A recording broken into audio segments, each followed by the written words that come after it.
کرتے وقت اس کام کو وسیلہ بنا کے دعا مانگی جا سکتی. جیسے ابراہیم علیہ السلام اور اسماعیل علیہ السلام کعبے کی تعمیر کرتے اور کعبے کی تعمیر کرتے کرتے کیا کہتے ہیں, ربنا تقبل منا, اللہ ہم سے قبول کر اس عمل کو, انک اور دعائیں کرتے. تو نیک کام کو وسیلہ بنایا سکتا ہے, نیک کام کرتے ہوئے اس کو وسیلہ بنا کے دعا کی جا سکتی. اسی طرح نیک لوگوں کو بھی وسیلہ بنایا سکتا ہے, لیکن اس کی پھر کنڈیشن ہے. پہلا, وہ شخص حیات ہو, زندہ ہو, متقی اور پرہیزگار ہو, اس کو آپ کا پورا مسئلہ معلوم ہو, وہ بھی دعا کرے اور آپ بھی دعا کریں. یہ کنڈیشن, زندہ ہو, متقی پرہیزگار ہو, پورا مسئلہ معلوم ہو, آپ بھی دعا کریں, وہ بھی, تو یہ بھی جائز ہے. تو یہ وسیلے سے دعا مانگنا جائز ہے. لیکن ہمارے پاس انڈیا مسئلہ یہ, لوگ سمجھتے وسیلے سے ہی دعا مانگنا چاہیے, وسیلے کے بغیر ہوتی نہیں ہے. تو یاد رکھ لیجئے, اکثر دعائیں جو قرآن و سنت میں آتی ہے اس میں کوئی وسیلہ آپ کو نہیں ملے گا سوائے چند کے. بتانے کا مقصد یہ ہے کہ وسیلے سے بھی دعا مانگنا جائز ہے, لیکن وسیلے سے ہی مانگنا جیسے ہمارے پاس سمجھا جاتا ہے یہ بالکل غلط تصور ہے. بلکہ بغیر وسیلے کے بھی آپ دعا مانگ سکتے ہیں. صبح شام دن رات اٹھے بیٹھے گناہگار نیک سارے انسان, یہ بھی بہت سارے لوگ بولتے ہیں ہم تو گناہگار ہیں, ہماری دعا تھوڑی اللہ سنیں گا اس لیے ہم وسیلہ مانگتے ہیں. میرے بھائیوں, سب سے گناہگار اللہ کی سب سے بدترین مخلوق شیطان ہے. قرآن میں آپ پڑھیے, اس نے بھی اللہ سے سیدھی دعا مانگی, اللہ نے سنی. یہ نہیں کہا کہ تو شیطان ہے, مردود ہے, چل بھاگ یہاں سے, تیری دعا تھوڑی سنوں. دعا مانگی نا, اے اللہ مجھے موقع دیا جائے ان کے دوبارہ اٹھنے تک. کہا جا, تجھے موقع دیا گیا دوبارہ اٹھ. یہاں کہا اللہ نے تو اتنا گناہگار ہے, جا کم از کم آدم کے وسیلے سے آ میرے پاس, چل. کچھ بھی نہیں کہا. جب شیطان کی اللہ سن سکتا تو میری آپ وسیلے سے بھی دعا مانگنا جائز ہے, لیکن وسیلے سے ہی مانگنا یہ سمجھنا بالکل غلط ہے. اور وسیلے میں نے کنڈیشن بتا دی, نیک اعمال کو وسیلہ بنائیے, نیکی کرتے ہوئے وسیلہ بنائیے. اور اگر کسی انسان کا وسیلہ رہتے تو زندہ ہو, متقی پرہیزگار ہو, اس کو بھی مسئلہ معلوم ہے, آپ بھی دعا کریں, وہ بھی دعا کرے, تو انشاءاللہ ایسے وسیلے لینے میں انشاءاللہ کوئی حرج نہیں. اگر کوئی بولے نہیں ہم جو کر رہے ہیں وہ مردہ کا وسیلہ لے رہے یا کسی کا, یہ غلط ہے, ثابت کرو. تو دیکھیے, دعا عبادت ہے, عبادت کا طریقہ شریعت سے ثابت ہونا ضروری ہے. تو ان کا کام ہے وہ ثابت کرے کہ اللہ کے رسول صلی اللہ علیہ وسلم صحابہ نے کہاں کسی مردے کی یا کسی کے ایسے وسیلہ لیا جیسا بولے.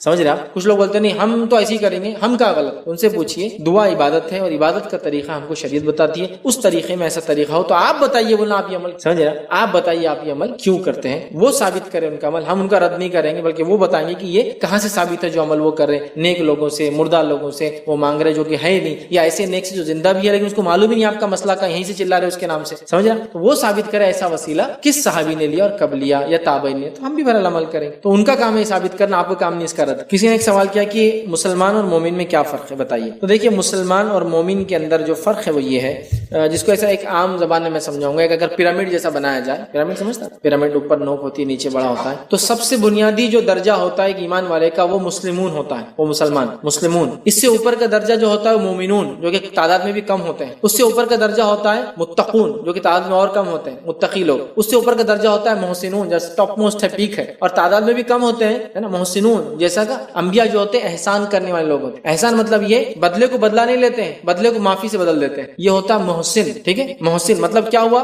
آپ نے میرے چچا کو قتل کیا لیکن جب مجھے موقع ملا آپ کو قتل کرنے کا میں نے آپ کو معاف, یہ محسن, احسان کرنے ہوتا ہے. ٹھیک ہے, تو یہ پیرامڈ ہوتا ہے. تو سب سے نچلا جو ہوتا ہے مسلمون درجے کے اعتبار سے, سارے ہی لوگ جو مسلمان گھرانے میں پیدا ہوئے وہ مسلمان میں داخل. قرآن کی خصوصیت دیکھیے آپ, قرآن نے مومنون اور مسلمون میں, مسلمان اور مومن کے اندر فرق کیا ہے. جیسا کہ اللہ نے کہا سورہ حجرات کے اندر, یہ اعرابی لوگ کہتے ہیں کہ ایمان لائے, اے نبی آپ کہہ دیجئے ایمان نہیں لائے, یہ اسلام لائے. ایمان ان کے دلوں میں بھی داخل کہاں ہوا. اور صحابہ کو اللہ نے جب بھی خطاب کیا, کیا کہا, یا ایھا الذین آمنو, ایمان والوں کا. ٹھیک ہے, یا ایھا الذین آمنو, ایمان والے, اس لیے کہ صحابہ ایمان پہلے لائے تھے, عمل بعد میں آئے تھے. سمجھ رہے آپ, ایمان والے کہا ان کو بار بار, ایمان والوں. تو مسلمون, مومنون, ایمان والے, مومن. تو صحابہ کو مومن کہا اللہ نے, چونکہ ایمان لائے تھے, اور اسلام بعد میں آیا, نماز بعد میں آئی, روزہ بعد میں آیا, زکات بعد میں آیا. ٹھیک ہے, تو اسلام پر عمل کرنے والا مسلم. ٹھیک ہے, تو مومنون والا درجے میں صحابہ کو ڈالا گیا. مومنون, مومنون جب بھی خطاب ہوگا صحابہ سے, ایمان والوں سے خطاب ہوگا. مومنون کیوں مومنون کہا گیا, اس لیے کہ اسلام کے ارکان وغیرہ سب بعد میں آئے تھے, ایمان یہ لوگ پہلے لائے. تو ایمان والا درجہ یاد رکھیں. تو مومن جو ہوتا ہے وہ جب اللہ پر ایمان لاتا ہے تو اس کے تقاضوں کو پورا کرتا ہے, جبکہ ہر وہ انسان جو مسلمان گھرانے میں پیدا ہو جائے, جو اللہ کو اپنے رب ماننے کا دعویٰ کرے, وہ مسلمان ہے, پھر چاہے نماز پڑھتا ہو, نہ پڑھتا ہو, کتنا ہی برا ہو, کتنا ہی گناہگار ہو,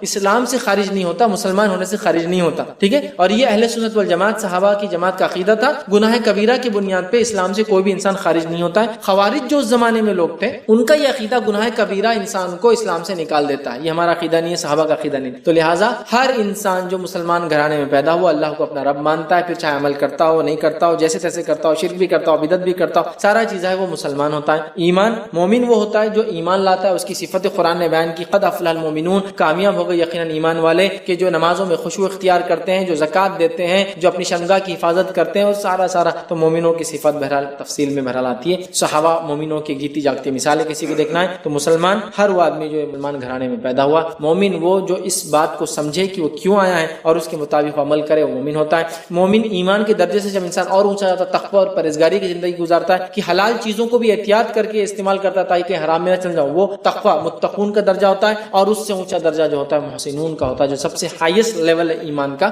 اسی کو اللہ کے رسول صلی اللہ علیہ وسلم نے فرمایا تھا ایمان، اسلام اور احسان کیا ہے نا؟ تو احسان کا درجہ کیا ہے کہ انت عبد اللہ کانک ترى، اللہ کی عبادت ایسی کرو جیسے تم اسے دیکھ رہے ہو، فإن لم تكن ترى، اور تم تو اسے دیکھ نہیں سکتے ہو، فإنه يرى، تو یہ جان لو وہ تمہیں دیکھ رہا ہے۔ یہ احسان کر محسن انبیاء احسان کے، تو یہ بہرحال عام زمانے میں درجات ہیں۔ مسلمون سب سے بنیادی درجہ، مومنون اس سے اونچا، متقین اس سے اونچا، اور محسنون سب سے اونچا درجہ ایمانی ہے۔ کسی نے ایک سوال کیا، عورتوں کو جو ویجینل ڈسچارج جاتا ہے چاہے وہ نارمل ہو یا پھر کسی انفیکشن کی وجہ سے، تو کیا اس کے لیے اب اس جگہ اس کپڑے کو دھونا کمپلسری ہے یا ریکمینڈڈ ہے؟ یعنی اگر اسے نہیں دھویا جائے تو کیا نماز ہو جائیں گی، اور کیا اس ڈسچارج کے سے وضو ٹوٹ جاتا ہے؟ تو دیکھیے خواتین کی طرف سے سوال تھا کہ عورتوں کو ویجینل ڈسچارج، دیکھیے اس مسئلے کو چونکہ یہ طہارت سے متعلق ہے تھوڑا ڈیٹیل میں سمجھا دیتا ہوں۔ عورتوں کی شرمگاہ کے اندر دو حصے ہوتے ہیں، ٹھیک، ایک وہ ہوتا ہے جس میں سے پیشاب نکلتا ہے، دوسرا وہ ہوتا ہے جو رحم سے اس کا تعلق ہوتا ہے، ویجینل ڈسچارج جو کر رحم۔ تو شیخ بن باز رحمہ اللہ، شیخ صالح العثیمین رحمہ اللہ، ان کے فتوی یہ ہے کہ جو کچھ بھی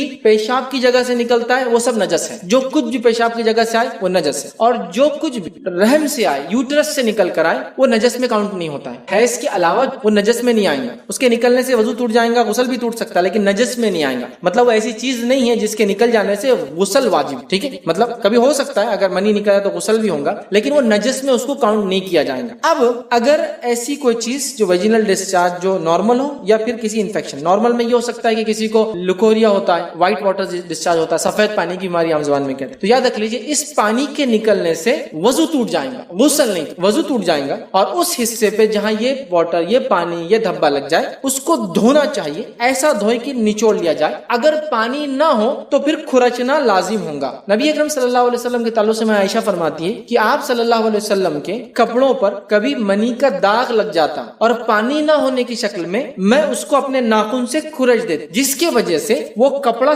چونکہ سخت ہو جاتا اور وہ کھرچنے سے نشان بن جاتا، وہ نشان واضح نظر آتا، اور آپ اسی حالت میں نماز، مطلب غسل سے تھے آپ لیکن کپڑا دھونے کے لیے پانی نہیں ہوگا، یہ حالت نہیں تھی، جو بھی بہرحال معاملہ ہوا تو اس کو کھرچ دیا گیا۔ تو اس سے میں کہہ رہا ہوں اس کو پہلے تو دھویا جائے گا، واش کیا جائے گا، اگر دھونے کی سہولت نہ ہو، آج کل تو ماشاءاللہ بہت آسانی سے پھر بھی دھویا جائے گا، دھونے کی سہولت نہ اور سوکھ چکا ہو تو اسے کھرچا جائے گا، ٹھیک، اور اگر گیلا ہو تو اسے سکھایا جائے گا، ٹھیک، یہ آپ کو کرنا ہوگا۔ سب سے بہترین یہ چیز ہے کہ انسان کو پیڈ یوز کر لے، کاٹن یوز کر لے، کلاتھ یوز کر لے، پیڈ یوز کر لے، سینیٹری نیپکنز یوز، جو بھی ہو سکتا ہے، تاکہ ایسا ڈسچارج بھی جو ہے کپڑوں کو خراب نہ کرے۔ پھر جب نماز کا وقت آئے اسے نکال دے، شرمگاہ کو دھو لے اور نماز پڑھے۔ یہی مسئلہ اس عورت کے لیے بھی ہے جس کو استحاضہ ہوتا ہے، حیض نہیں آتا ہے، استحاضہ۔ استحاضہ کیا ہے؟ نبی اکرم صلی اللہ علیہ وسلم فرماتے ہیں کہ شیطان عورت کی رحم میں جاتا ہے، یوٹرس میں، بچے دانی میں، اور جا کر اپنے پیر سے رگڑ مارتا ہے، جس سے اس کی ایک رگ ہوتی ہے، نس ہوتی ہے، وہ پھٹ جاتی ہے، اس کو بولتے ہیں بازل، اور رگ پھٹنے سے خون اس کا نکلتا ہے جو کہ حیض کا خون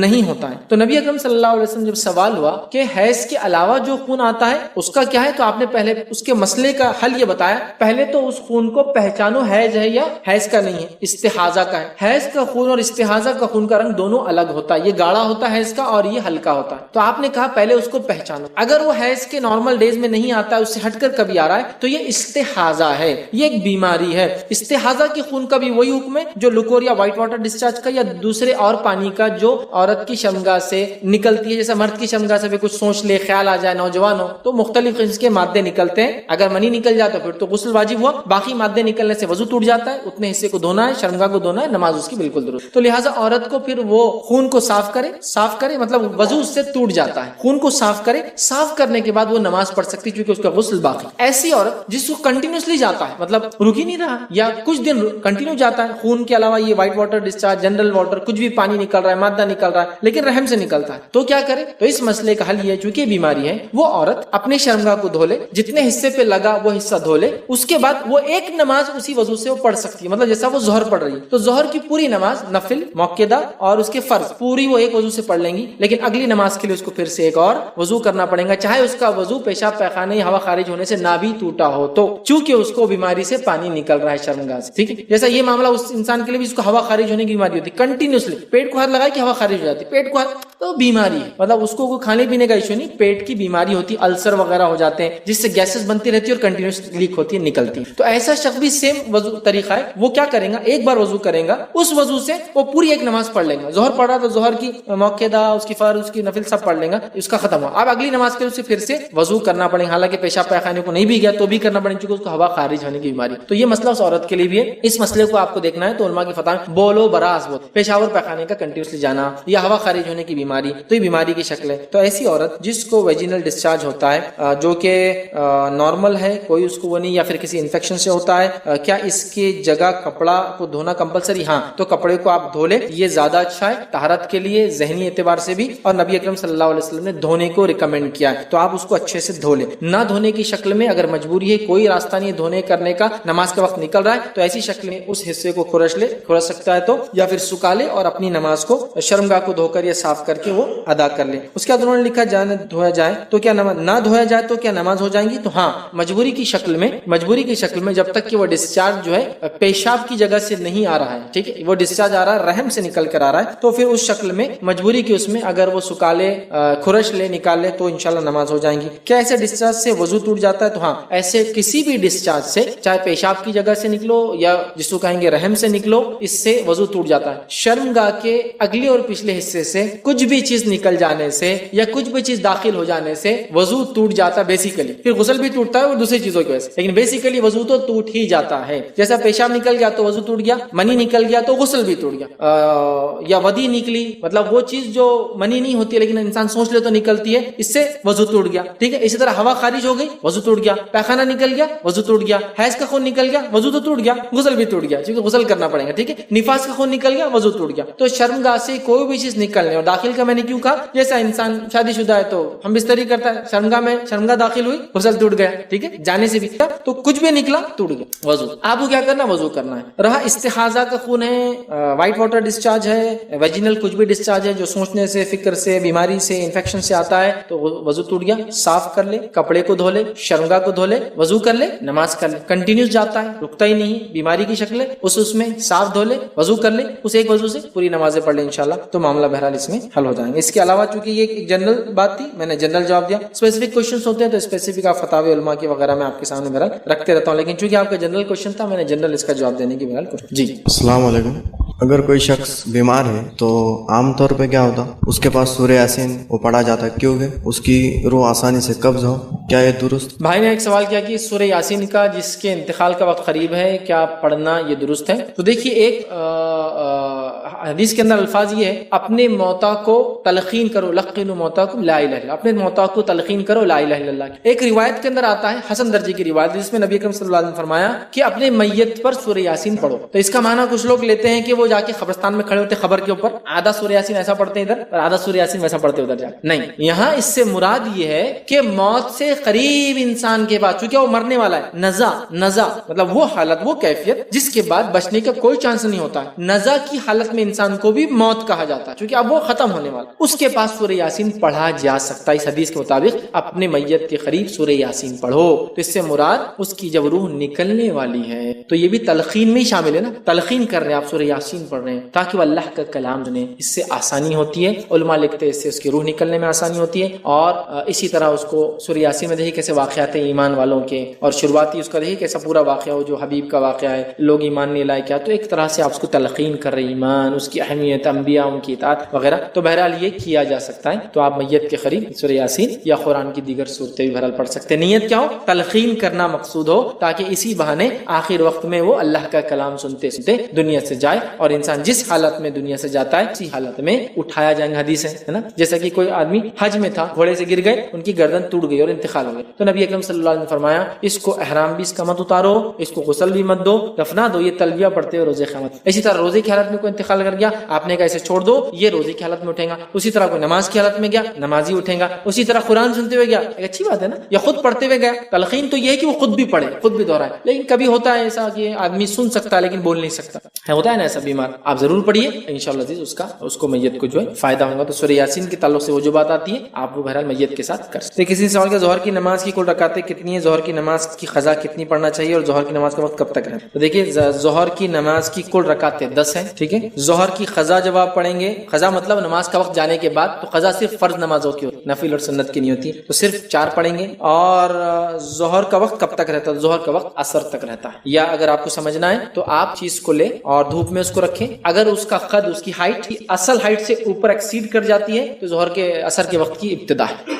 ٹھیک, مطلب جب کسی چیز کی سایہ بیچ میں ہوتا ہے, مطلب اس کو زوال بولتے ہیں, جب دکھتا ہی نہیں ہے تب نماز نہیں پڑھتی. جیسی سایہ ڈھلنا شروع ہو جائے, یہ طرف سمجھ, سورج یہ طرف آئیں گے, سایہ ڈھلتا جائیں گے, یہ طرف آئے, ظہر کا وقت شروع ہو جاتا ہے. اور ظہر کا کب تک چلتا ہے؟ جب سایہ کی اصل اتنی ہو کر اس سے بڑھ جائے. مطلب سمجھ لیجیے آپ ایک پین رکھ رہے ہیں 6 انچ کا ہے, سایہ 6 انچ سے زیادہ ہو گیا, آپ جب لٹا کے دیکھ رہے ہیں, مارک کر دیجیے, ہاں, تو اب یہ عصر کا وقت ابتدائی چالو, سمجھ رہے بات؟ تو یہ آپ ماپ سکتے ہیں, اگر آپ کہیں جنگل وغیرہ میں بھی ہو تو آپ سورج سے, اس سے آپ ماپ لے سکتے کہ ظہر کا وقت کب تک رہنے والا ہے. ٹھیک ہے, تو ویسے عام اس میں عصر تک رہے گا. آپ کیلنڈر وغیرہ لے لیں, اس میں عصر کا ابتدائی وقت دیکھیں تو ظہر کا وہ انتہائی وقت ہو, تب تک آپ پڑھ سکتے ہیں. اور اس کی رکعتیں 10 ہیں, 4 موقعہ ہیں فرض سے پہلے, 4 فرض ہیں, اور اس کے بعد 2 موقعہ ہیں فرض کے بعد. تو یہ 4 اور 4 8 اور 2 10 ہوئے. اب ہمارے پاس کیا ہوتا ہے, ہر چیز کے پیچھے 2 نفل کا اضافہ ہوتے رہتے, 2 نفل کا. ظہر کی 12 رکعت نماز ہے, مغرب کی 7 رکعت ہے, مغرب کی دیکھیے فجر کی 4 رکعت نماز ہے, 2 موقعہ 2 فرض. ظہر کی 10 رکعت نماز ہے, 4 موقعہ 4 فرض 2 موقع. ٹھیک ہے, اس کے بعد عصر کی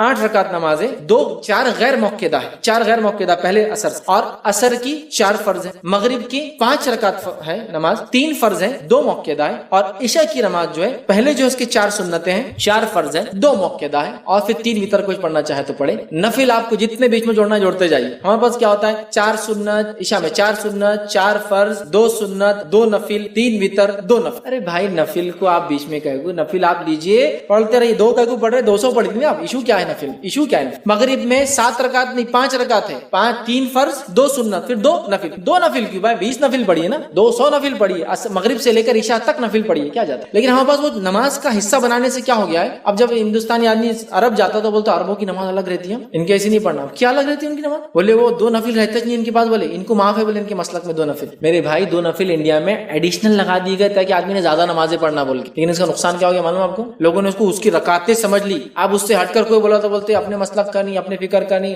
یہ ہے جاہل ہے, کافر تک چل جاتے, نمازوں میں تبدیلی لا دیا نا. ایسا نہیں ہوتا, یہ نفل ہے. تو ظہر میں کتنی نفل لگاتے, 2 آخر میں 2 کیوں, میں کہتا ظہر سے اثر تک پڑھتے رہو, ایکچوئل لیکن رکعت دیتے ہیں. تو ظہر کی 10 رکعت ہے, 4 موقعہ 4 فرض, اور اس کے بعد 2 موقعہ ہے. جی السلام علیکم. یہ آج کل جو فیشن بولو یا کچھ رواج بن گیا ہے بولو, جو چل رہا ہے, آدمی مرنے سے پہلے وصیت کر رہا ہے کہ میری آنکھیں فلانے کو دی جائے, دل اس کو دیا جائے, کڈنی اس کو دیا جائے. اسلام میں اس کی اجازت کہاں تک ہے, جو انگ دان کی اجازت اسلام میں کہاں تک ہے؟ دیکھیے آرگن ڈونیشن کا جہاں تک مسئلہ ہے, میں کہوں گا یہ بہت ہی ریسنٹ ایشو ہے, حال میں حالات کے اعتبار سے ہونے والے, جدید ٹیکنالوجی کے بڑھنے کے اعتبار سے ہونے والا ایشو. اس سے پہلے جو مسئلہ آیا تھا آرگن ڈونیشن کا, زندہ انسان کہ زندہ انسان کیا آرگن ڈونیٹ کر سکتا ہے, اس پر الحمدللہ علماء نے مکمل فتاوی اور اپنی تحقیقات لوگوں کے سامنے رکھا. انسان اگر زندہ ہو اس صورت میں وہ اپنے آرگن یا کچھ مادے جو جس سے نکلتے ڈونیٹ کر سکتے. کب؟ کنڈیشن, پہلا اس کے پاس وہ چیز زیادہ ہو, مطلب اس کو کوئی اس سے نقصان نہ ہو دینے سے, اس کے پاس زیادہ ہو, نقصان نہ ہو دینے سے. دل ایک ہی ہوتا ہے, نہیں دے سکتے. کڈنی لیکن 2 دی جا سکتی جبکہ اس کو نقصان. خون تو بنتا رہتا ہے, دیا جا سکتا. پلیٹلیٹ دی جا سکتے. ٹھیک ہے, بون میرو, ہڈی کے اندر جو غدہ آتا ہے بون میرو, دیا جا سکتا ہے. جیسے کینسر وغیرہ ہو تو لے کے ڈالا جاتا ہے دوسروں کے اندر, سگے رشتہ داروں کا جس کا میچ ہو. تو یہ وہ چیزیں جو زائد ہو دی جا سکتی ہے, اور اس سے انسان کو کوئی نقصان نہیں ہوتا, وہ بھی اچھا رہتا ہے اور سامنے والے کو بھی زندگی مطلب اس کو فائدہ ہوتا ہے. لیکن کب ہوگا, پہلا اس کے پاس زیادہ ہو اور اس کو دینے سے کوئی نقصان. دوسرا